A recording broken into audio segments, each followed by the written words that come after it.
Stories serve as the foundations and pillars of human societies. As history unfolded, stories about gods, nations and corporations grew so powerful that they began to dominate objective reality. Believing in the great god Sobek, the mandate of heaven or the Bible enabled people to build Lake Fame, the Great Wall of China and Chartres Cathedral. Unfortunately, blind faith in these stories meant that human efforts frequently focused on increasing the glory of fictional entities such as gods and nations, instead of bettering the lives of real sentient beings. Does this analysis still hold true today? At first sight, it seems that modern society is very different from the kingdoms of ancient Egypt or medieval China. Hasn't the rise of modern science changed the basic rules of the human game? Wouldn't it be true to say that despite the ongoing importance of traditional myths, modern social systems rely increasingly on objective scientific theories such as the theory of evolution, which simply did not exist in ancient Egypt or medieval China? We could of course argue that scientific theories are a new kind of myth, and that our belief in science is no different from the ancient Egyptians' belief in the great god Sobek. Yet the comparison doesn't hold water. Sobek existed only in the collective imagination of his devotees. Praying to Sobek helped cement the Egyptian social system, thereby enabling people to build dams and canals that prevented floods and droughts. Yet the prayers themselves didn't raise or lower the Nile's water level by a millimeter. In contrast, scientific theories are not just a way to bind people together. It is often said that God helps those who help themselves.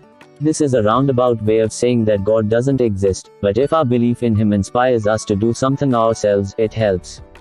Antibiotics, unlike God, help even those who don't help themselves. They cure infections whether you believe in them or not. Consequently, the modern world is very different from the pre-modern world. Egyptian pharaohs and Chinese emperors failed to overcome famine, plague or war despite millennia of effort.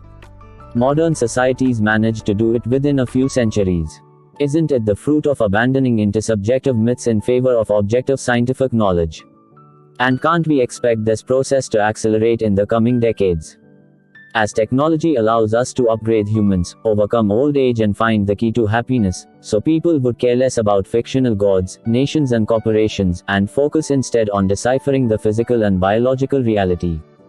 In truth, however, things are far more complicated. Modern science certainly changed the rules of the game, but it did not simply replace myths with facts. Myths continue to dominate humankind. Science only makes these myths stronger. Instead of destroying the intersubjective reality, science will enable it to control the objective and subjective realities more completely than ever before. Thanks to computers and bioengineering, the difference between fiction and reality will blur, as people reshape reality to match their pet fictions. The priests of Sobek imagined the existence of divine crocodiles, while Pharaoh dreamt about immortality. In reality, the sacred crocodile was a very ordinary swamp reptile dressed in golden fineries, and Pharaoh was as mortal as the simplest of peasants. After death, his corpse was mummified using preservative balms and scented perfumes, but it was as lifeless as one can get. In contrast, 21st century scientists might be able to really engineer super crocodiles, and to provide the human elite with eternal youth here on Earth. Consequently, the rise of science will make at least some myths and religions mightier than ever. To understand why, and to face the challenges of the 21st century, we should therefore revisit one of the most nagging questions of all: how does modern science relate to religion? It seems that people have already said a million times everything there is to say about this question. Yet in practice, science and religion are like a husband and wife who after 500 years of marriage counseling still don't know each other. He still dreams about Cinderella and she keeps pining for Prince Charming, while they argue about whose turn it is to take out the rubbish.